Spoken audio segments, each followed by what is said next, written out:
Hello, my friends, and welcome back. Thank you very much for being with me again today. Now, when we know something is true and someone makes a very idiotic statement, which will be like, for instance, these are not a pair of glasses, these are a pair of bicycles. Now you think the person is making a joke, the person, is not all there, or the person has an interest somewhere which is lying. Can't be. I mean, we all can see it's a proven fact. Glasses. Well, I think this is the case when we hear this, the Deputy Prime Minister of Ukraine saying, brace yourselves, Ukraine, and I'm quoting, has no Russian minority. Now, this Deputy Prime Minister is an imbecile, is an ignorant, is bad, evil, all of the above. What's going on here? I mean, we know there are Russians in Ukraine, as there are Romanians in Ukraine, Hungarians in Ukraine, Gypsies in Ukraine, Tatars in Ukraine, Poles in Ukraine, and many other minorities, Germans, if they're still over there. The EU is not pressuring Kiev to protect the Russian language, the minister in charge of integration has claimed. Very good, but you know why? Because there's no such a thing as Russian minority living in Ukraine. The European Commission cannot have complaints about discrimination against the ethnic Russian minority in Ukraine because there is no such section of the population. Kiev's Deputy Prime Minister for European Integration, Olga Stefanitsina, has claimed. There you go. We don't have a problem because we don't have. There's no how should I put it? There's no discrimination. There's no racial discrimination in America because there's only white people. Imagine that, okay? Or I don't know, something like along those lines, if you know what I mean. Something that's obvious is there, the minorities and all that, but no, there's no such thing. Some European Union members have raised concerns over Ukraine's treatment of ethnic minorities under laws adopted since the 2014 armed coup in Kiev, including the government pushing the use of the Ukrainian language through education and media regulations. However, speaking at the press conference on Thursday, Stefanitsina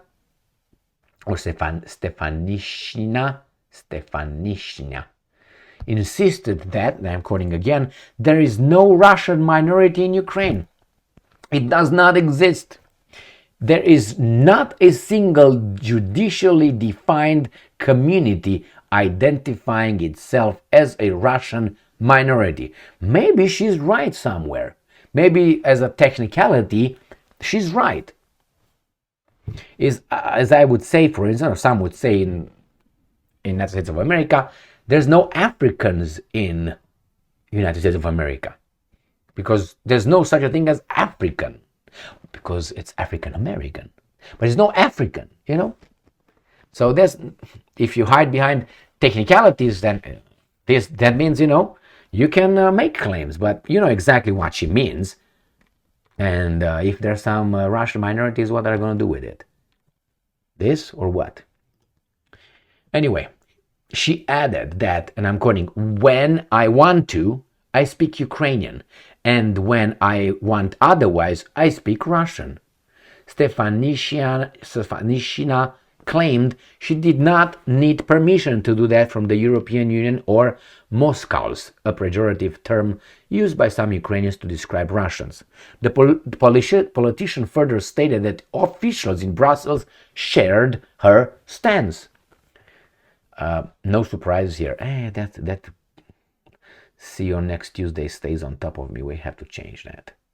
I don't like her on top. I mean, what can you do? So, if the European Union doesn't see any problem with that, it doesn't surprise me because they see things the way they want according to circumstances. Their values are situational. Whenever they pick and choose. We're good here, but we're not going to apply the same rule here. We create all kind of minorities, and we bring all kind of different people in our countries, but the Russians, I don't know, they don't exist probably. There's no such a thing as a Russian, maybe. Who knows? They will come with all kind of idiotic things. So, on Wednesday, the European Commission recommended that talks should begin on Ukraine's accession to the European Union. This right here said this. A former defense minister of Deutschland über. All right, the Commission's president Ursula von der Leyen argued that Kiev had made strides on implementing certain reforms on minority issues, like not having any minority. We don't have any problems with any minorities because we don't have any minorities. We all of them. That's a justification. And I'm quoting, "Let me be absolutely clear." Okay, tell me, baby doll. "The use of the Russian language is not something that the European Commission will pay attention to." An EU source was quoted by RIA Novosti as saying, well, no surprise here. EU recommendations regarding language policy will only apply to Hungarians, Romanians, and Bulgarians, the source claimed, adding that Kiev was moving forward on meeting those demands.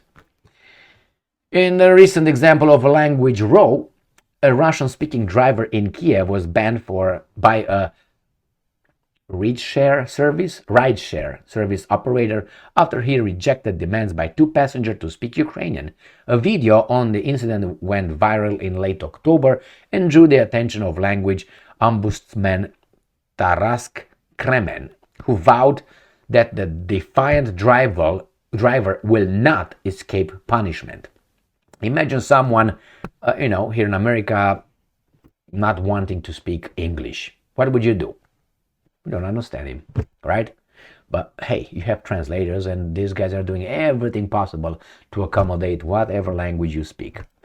In a survey conducted in September by the Kiev International Institute of Sociology, at the EU's request, respondents cited language discrimination as the most common type of prejudice. What the hell? And in the beginning, remember that video? In the beginning, the same with me here, prejudice. In Ukraine, with 45% saying it was a problem. Well, it seems like the Ukrainians, there's no Russians, it's only Ukrainians speaking Russian.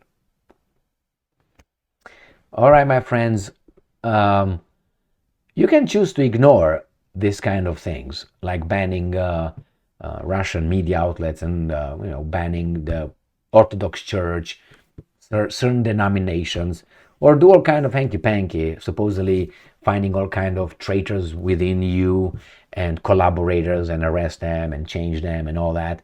But this is concerning because once this snowball starts rolling down the slope, it's going to be harder and harder with more sacrifice. You need more energy to stop it when it goes down and catches momentum and gets bigger and bigger. So if you don't stop it when it's small, it's going to be much harder and bloodier when it grows. And it's going to be bloodier in Ukraine, because if you treat a minority like that, there's no game, there's no play, there's no joke over there. That's passion, that's history, that's ancestors, that's family. I understand you have Coca-Cola, air conditioning, TV, and beer, and the life is good. But some people see things differently. I'm not saying these guys don't see it differently, but I'm just saying don't touch those things, because you're gonna have all kind of ethnic cleansing and all kind of garbage. And the bigger the snowball, the bigger the death or the crime, the blood, the bath. I hope they don't get that point, but like this, they were not stopped. I'm talking about the Ukrainians when they started their garbage in 2014, and they started with the Russians. That's why the Russians did what they did in Luhansk, Donetsk, and all those areas, because these guys started cutting from their culture, their language. That's when the countries of the free world that protect minorities and all that, diversity is our strength, should have intervened as they intervened in spring 2014 to help the legitimate democratically elected government of Viktor Yanukovych of Ukraine being toppled. Bloody coup. It was not like, hey, please, this way, now we take over. No. But these guys are not telling you that. You still can find information online. There's still videos available. There's a famous or infamous video in Ottawa, in Odessa, and see how people were burned in certain kind of governmental buildings over there. I watched it. You can watch it as well. It's still there. And not for long, I'm guessing. Thank you very much for being with me again today. Stay strong, stay smart, look for the truth, and be just.